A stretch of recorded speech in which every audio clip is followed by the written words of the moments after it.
Como dijo José Luis, mi nombre es Ángel Rojas, les hablo desde Venezuela y tengo la oportunidad de colaborar con él y con otras grandes personas dentro de este proyecto que se llama Círculo Internacional de Oratoria, creando un espacio para que ustedes puedan adquirir más conocimiento y muchas más habilidades en el arte de hablar en público. Y hoy vamos a conversar sobre un tema interesantísimo, el arte de la retórica aplicado a la negociación y al debate. Quiero abrir la conversación comentando en sí, primero, ¿qué es negociación? Cuando hablamos de negociación, ¿qué entienden ustedes por negociación? No sé, por aquí estoy tratando de...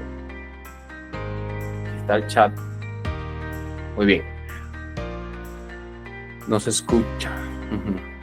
Estos son los mensajes viejos. Aquí Karen nos dice llegar a un acuerdo. Muy bien, Karen, muchas gracias. Les voy a pedir que vayan comentando por el chat. ¿Qué entienden ustedes cuando decimos negociación? ¿Qué es una negociación? Karen Mancebo nos comenta llegar a un acuerdo. Está muy bien, es algo simplificado, directo y va al punto. Sonia nos comenta intercambio de beneficios, importantísimo, Sonia. Muchas gracias por ese punto adicional, aparte de lo que ya nos decía Karen, porque esto es algo fundamental. Cuando negociamos, cuando estamos negociando, al final estamos buscando dejar claro qué obtienes tú y qué obtengo yo. Tengan en cuenta que si buscan una definición formal de negociación, van a encontrar que es un proceso comunicacional donde se establece como premisa o fundamento principal que hay una diferencia de opiniones. Todo proceso de negociación parte y nace de una diferencia de opiniones y con la función fundamental de vender o comprar una idea. Vender o comprar una idea. Eso es lo fundamental en una negociación. Para yo poder vender o para que yo me decida a comprar una idea, como nos decía hace un momento Sonia, debemos dejar claro cuál va a ser ese intercambio de beneficios. Porque todo proceso de negociación verdadero y real debe partir de la premisa de la persuasión. No es lo mismo persuadir que manipular. Ojo con esto. Persuadir y manipular tienen una diferencia fundamental y es el objetivo que se busca detrás del proceso comunicacional. Cuando yo te vendo una gran cantidad de argumentos, de beneficios, de sensaciones, como decía hace un momento José Luis en el discurso, sensaciones, experiencias, historias, con la finalidad de que tú me compres la idea, pero el único que se beneficia de ese proceso soy yo, entonces yo ahí estoy manipulando. Hago pensar el otro que se va a beneficiar cuando realmente no es así. Pero cuando está claro y establecido y se puede demostrar al final del proceso que ambos obtienen los beneficios planteados en el acuerdo, entonces ahí estamos negociando desde una verdadera persuasión. El tema central en todo esto está en que tanto manipular como persuadir tienen la misma técnica central. Hay tres ejes fundamentales dentro de la técnica que en ambos escenarios se utilizan. Vuelvo y repito, lo que cambia es el objetivo de la persona, sobre todo que está tratando de vender la idea. Entonces, cuando yo voy a establecer un proceso de negociación, la retórica, la oratoria, la capacidad de comprender cuál es ese esquema de persuasión es fundamental para lograr que la otra persona empatice, comprenda, acepte y al final se alinee con la idea que estoy tratando de venderle al punto que la haga suya. Porque no solo se trata de que esté de acuerdo, se trata de que la haga suya. Y es lo que vamos a tratar de mostrar acá. Tres ejes centrales o tres principios fundamentales que están dentro del arte de la persuasión. No son nuevos. No, nosotros, ni José Luis ni yo, vinimos acá a inventar el agua tibia. No, ya eso estaba. O sea, eso está escrito y descrito desde hace muchísimos años. Nosotros solamente venimos a mostrárselos de manera simplificada y resumida. Aristóteles hace ya muchos años definió cuáles eran los tres ejes fundamentales que están involucrados dentro del proceso de persuasión. Él los llamó edos, pados y logos. Cuando decimos E2, voy a escribirlo por acá por el chat para que lo tengan. E2, PADOS y logos. Ahí los tiene los tres. Cuando usted conoce estos tres elementos, logra ir dilucidando, descubriendo cómo es la estructura de una historia, como mencionaba José Luis, de un discurso, de un vuelo central de su discurso para persuadir a la persona con la cual está negociando.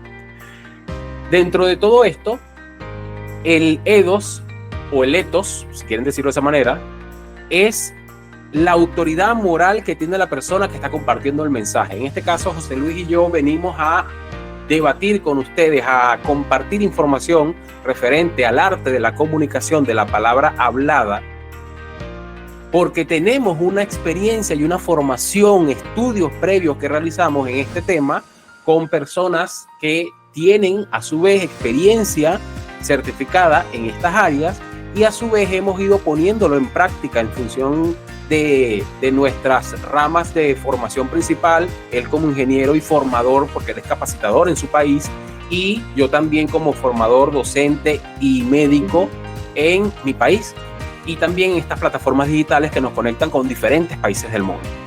Entonces, desde ahí tenemos la experiencia y la formación para poder hablar al respecto. Ese es el ethos o el E2, la autoridad moral de la persona que negocia, que comparte el mensaje.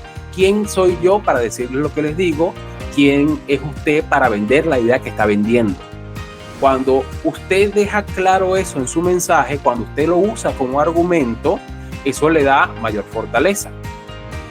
El siguiente punto, que es quiero saltar al logos. ¿Por qué? Porque el logos es la autoridad argumentativa. Usted siempre que vende una idea, siempre que está negociando con otra persona, tiene que mostrarle, como decía hace un momento, permítanme por acá para verificar, creo que era Sonia, sí, como decía nuestra amiga Sonia, tiene que demostrar los beneficios. Entonces esos beneficios se argumentan, usted muestra la idea, pero tienen que ser argumentos muy objetivos, muy lógicos, muy cuantitativos, ¿sí? Que se puedan ver, tocar, contar, que sean algo real, para que la persona no se sienta engañada, que no sienta que le están vendiendo humo. Entonces usted muestra las estadísticas, usted muestra la historia, usted muestra los resultados de investigaciones, resultados de estudios, resultados de análisis que se hacen al respecto de temas que usted está comentando o conversando en ese momento. Usted menciona un libro experto o que se usa para formación del tema. Usted usa la autoridad de personas que investigan al respecto, mencionando las personas y los estudios que realizan y los resultados que han obtenido, y esos argumentos lógicos es lo que llamamos logos, la autoridad objetiva y argumentativa que usamos en el mensaje. Cuando usted ya tiene el ethos y usted le suma a eso el logos, usted tiene la autoridad moral, la experiencia, la formación, la capacitación, la habilidad, y además cita fuentes al respecto que tienen relevancia o que están unidas al tema. Entonces aumenta la posibilidad de que el que lo está escuchando en ese momento conecta mucho más. Empieza a bajar la guardia desde lo que él pudiese haber creído que sabía al respecto, porque usted está trayendo información nueva, pero de forma objetiva, no subjetiva. Ahora, esto es importante en un discurso. El ethos y el logos son importantes. Pero José Luis les mencionó hace un momento que existía algo llamado el sistema BACOP. Y ese sistema BACOP de representación de los 5 sentidos que nos ayudan a percibir el mundo que rodeamos se conecta mucho con el cerebro límbico y con el cómo nos sentimos cuando estamos comprando algo, así sea una idea. Ahí es donde viene el tercer elemento de la persuasión, que es el pathos o el pathos. Es la emocionalidad que se genera en el momento de la conversación. cómo se siente la persona que lo está escuchando usted en el momento que el discurso es compartido, que el mensaje es transmitido, que se le está entregando la idea, los argumentos y la experiencia. ¿Qué cosas está generando usted en él desde el punto de vista emocional? Si usted tiene un discurso, un argumento de venta, una idea de negociación en la cual solamente usted planteó su autoridad moral y planteó sus argumentos lógicos, esa es una información netamente académica o informativa. Hasta ahí. Puede ser que le compren la idea, pero todavía el nivel de certeza de que esa idea se compre está por debajo del 50% de posibilidad. Entonces estábamos diciendo que parte importante de este proceso de negociación es tener claro cuáles son los elementos que se usan para persuadir el discurso. Tenemos que tener la autoridad moral, saber quiénes somos y por qué estamos hablando de este tema. Tenemos que saber cuáles son los argumentos lógicos que respaldan y le dan más fuerza y veracidad a nuestra idea para que sea no solamente aceptada, sino integrada en la persona que nos está escuchando. Pero también es fundamental que podamos transmitir emoción, y gran parte de la transmisión de esa emoción está no solo en el argumento que estoy compartiendo, en tocar esa fibra emocional de la persona, sino cómo la toco. Tengo que evocar con mi voz, con mi cuerpo, con mi rostro, la emoción que estoy tratando de generar. Yo no puedo decirle, buenas noches, estoy muy alegre, emocionado de estar aquí con ustedes. Porque en mi tono de voz y en mi rostro usted va a decir, no sé, no está, pero extraordinariamente está alegrísimo. Desborda la alegría. Está muy emocionado el hombre por compartir. No, tengo que alinear mi tono de voz, mis expresiones faciales, mi corporalidad, mi lenguaje corporal, alinearlo con esa emoción que estoy tratando de generar en el otro. Entregarle la emoción para que él la viva. Desde hacerlo que se conecte con el tipo de sus sentidos, que imagine, que visualice, que sienta, que escuche, que perciba con su olfato. Esa parte del discurso, esa parte de la actividad de la persuasión, de esa actividad aristotélica de la persuasión, ese pago es lo que hace que los otros dos elementos embonen, calcen perfectamente para que pueda el discurso tener la mayor posibilidad de que la otra persona compre la idea. Y en todo proceso de negociación, en ventas, en acuerdos, en cualquier proceso comunicacional es fundamental que estos elementos estén presentes. Sin embargo, hay que tener claro algo, porque José Luis se lo dijo muy claramente, o sea, la parte emocional es algo fundamental. Ahora, la parte emocional es algo fundamental. Ahora, él les decía, tienen que evocar a la Rosa de Guadalupe, que se ve esa brisa así, ese fondo musical y esa cara de que estoy en la gracia divina. Está muy bien, siempre y cuando no caigamos en la mentira. Él nunca les dijo que mintieran. Él les dijo que él contaba una historia de su vida, pero él no dijo que su historia era mentira. Él sencillamente evocaba la emocionalidad de esa historia, de hacer que la gente se conectara con cuál era el propósito que estaba detrás de la venta de ese yogur. Entonces, él les mencionó los argumentos lógicos. Él les habló de la mejoría que podían tener en su flora intestinal, el cuidado para sí mismos, para su salud, los elementos con los que están hechos el yogur. Esos son los argumentos lógicos del discurso. Él dijo que él era estudiante de una carrera que se encarga de la producción de ese tipo de productos.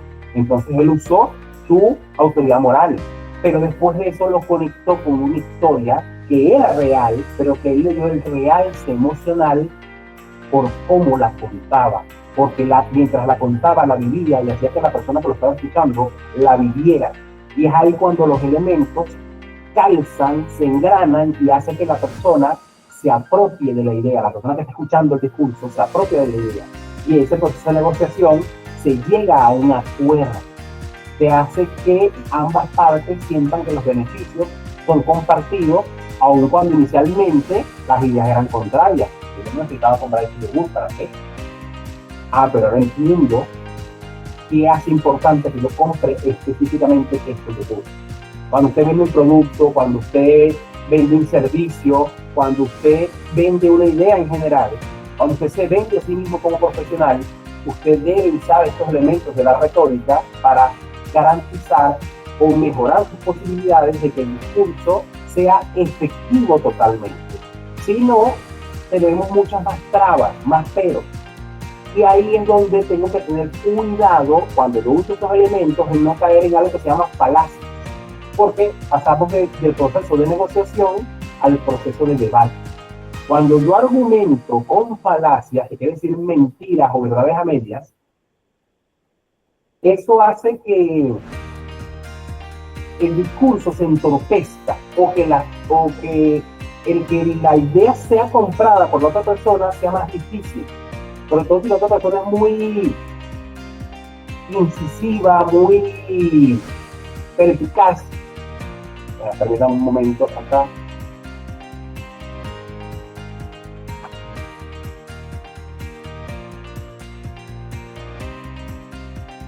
Ok. Si la otra persona es muy perspicaz, muy atenta, y yo incluyo falacias, mentiras o medias verdades en mi discurso, hago que sea mucho más difícil que la otra persona conecte conmigo y conecte con mi historia. Yo puedo ser un gran contador de historias, pero si agregué demasiados elementos ficticios en esa historia, automáticamente estoy poniéndole la soga al cuello. Y hay que tener mucho cuidado con eso, porque sobre todo si la persona tiene algo de conocimiento del arte de la palabra hablada, de hablar en público, tiene formación, conocimiento, experiencia, o sencillamente es muy incisivo, tiene un oído muy analítico, yo corro el riesgo de que ese discurso se venga abajo muy fácilmente.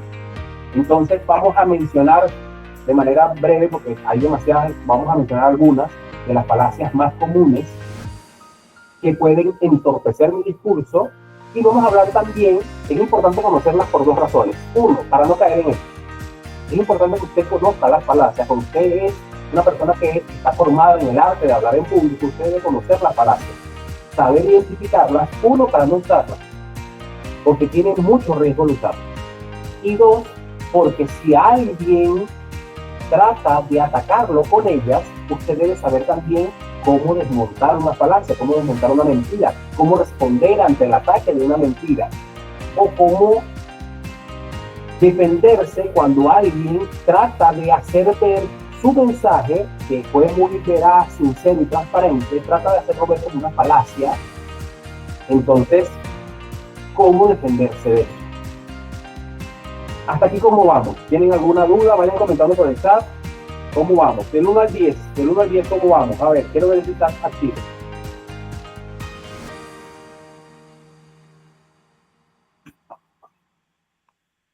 Diez. Muy bien. Están dormidos, los veo dormidos. Vamos. Quiero verlos activos por ese chat. Si están cocinando, haciendo la cena, si están atendiendo al niño, haciendo la tarea de la escuela, háganle pausa un momento, porque esta información es importantísima. Esta parte es fundamental. ¿Cuáles son las falacias más comunes? ¿Y cómo identifico? ¿Cómo se caracteriza? Entonces, existen falacias formales y falacias informales. Las pueden, de hecho, existe mucha información en Internet. Hay que tener cuidado cuando uno busca en Internet a través de cuál es la fuente, ¿no? Cuál es la fuente bibliográfica de donde viene esa información. Como les dije, hay demasiados expertos teniendo uno. Pero existe gran información en Internet respecto. Esto hoy en día no es algo oculto, no estamos, como les dije, descubriendo la agua tibia, ni vendiéndoles los secretos novedosos. No. Esto ya está escrito. Lo que estamos es vendiéndoles la metodología para aplicarlo efectivamente. Dentro de las falacias formales existen dos tipos principales.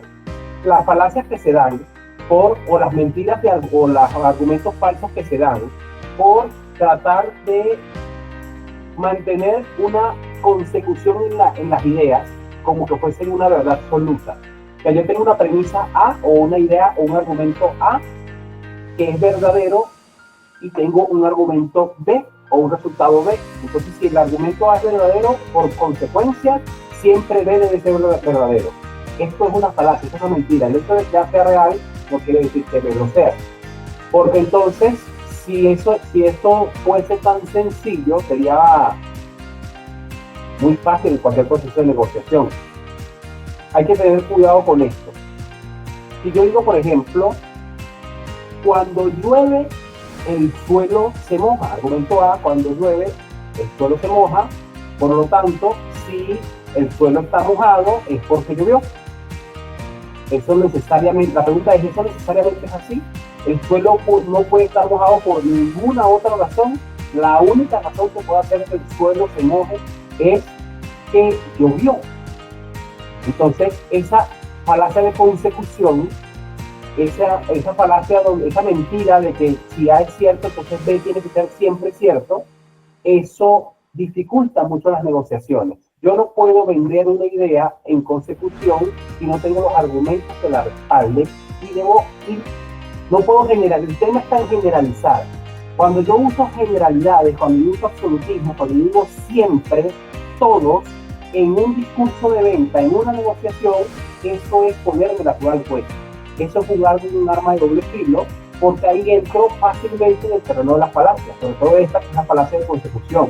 Entonces, si llueve, el suelo se moja, por lo tanto, si el suelo está mojado, es porque llovió. Por aquí me preguntan, vamos a ver. ¿Cómo lograr credibilidad y confianza en una venta? Importantísimo. La credibilidad y la confianza en una venta se logran desde que los argumentos que tú muestres en tu discurso, sobre todo cuando no te conoces. La mejor manera de lograr credibilidad es con la experiencia, ¿no? Con tu autoridad moral. Cuando tú haces trayectoria y la gente te conoce, es la mejor manera de lograr credibilidad. Y tú te comportas siempre de una manera transparente, honesta, hablas con veracidad y te construyes ese antecedente público, la gente tiende a confiar en ti con mucha facilidad. Pero cuando eso no está, cuando no te conocen y tú tienes, por ejemplo, la primera vez que tienes contacto con un cliente para venderle un producto y quieres generar en él la confianza de que tú eres una persona transparente, quieres generar esa credibilidad, es importantísimo que tus argumentos de discurso sean validables, que sean comprobables, que la persona pueda saber de dónde sale esa información. Por ejemplo, para no hacértelo muy largo, si tú estás hablando, no lo sé, tú vendes charcutería, productos derivados de carnes o derivados de cerdo, jamón, ese tipo de cosas. Y tú estás diciéndole al cliente que tu producto tiene tiene una rotación mensual de un 60% del producto ubicado. O sea, del 100% del producto que tú ubicas, el 60% les rota mensualmente a los clientes. Por poner un número. El cliente te puede preguntar algo del tipo de ¿de dónde salen esos números? Porque estás usando un argumento objetivo, ¿no? Estás usando el logo. El 60% del producto que yo ubico rota mensualmente, eso quiere decir que los clientes lo ven. ¿De dónde salen esos números? Porque mensualmente, cuando yo busco las estadísticas con mis clientes, ellos me entregan los números y yo después esto lo calculo y mira, yo lo tengo aquí en mi tabla de registro de que le entrego a la empresa de mi producto, de la actividad de mi venta. Ok. Ahí yo estoy mostrando con cifras objetivas eso. Y puedo apelar a la autoridad por referencia. Decirle, usted puede confirmar en abastos como tal, en negocios, en mayoristas como tal, cuáles son los números que manejan ellos de rotación de ese producto. Entonces ahí tú muestras que no estás vendiendo humo, que estás dando datos que son certeros, que son verdaderos, que son reales. Y generas más confianza en la persona que tú. Espero con esto ayudarte con la pregunta. Ok, congruencia, experiencia y resultado. Sí, recuerda, congruencia, experiencia y resultado es importante crearlos en el tiempo y eso después ayuda a que tu discurso se vende solo. Pero cuando no la tienes, cuando estás comenzando, cuando es la primera vez que tienes contacto con una persona que no te conoce y que de hecho tú no tienes la autoridad en la calle, porque todavía no te conoce, no tienes experiencia, ese tránsito previo, ese contacto, entonces debes hacerlo con objetividad, mostrando argumentos que sean objetivos, pero también validables, verificables. Eso es importante, que manejes el tema, así logras captar la confianza y puedes entrar a persuadir con firmeza. Totalmente cierto lo que nos comentan por acá por el chat. Entonces seguimos. Dentro de este tipo de falacias, dentro de este tipo de mentiras, hay que tener cuidado con las mentiras por consecuencia, pero también existen muchas falacias. La mayoría de las falacias se llaman falacias informales. Las falacias informales hay muchísimas, voy a mencionar solamente algunas brevemente. Está, por ejemplo, la falacia ad hominem.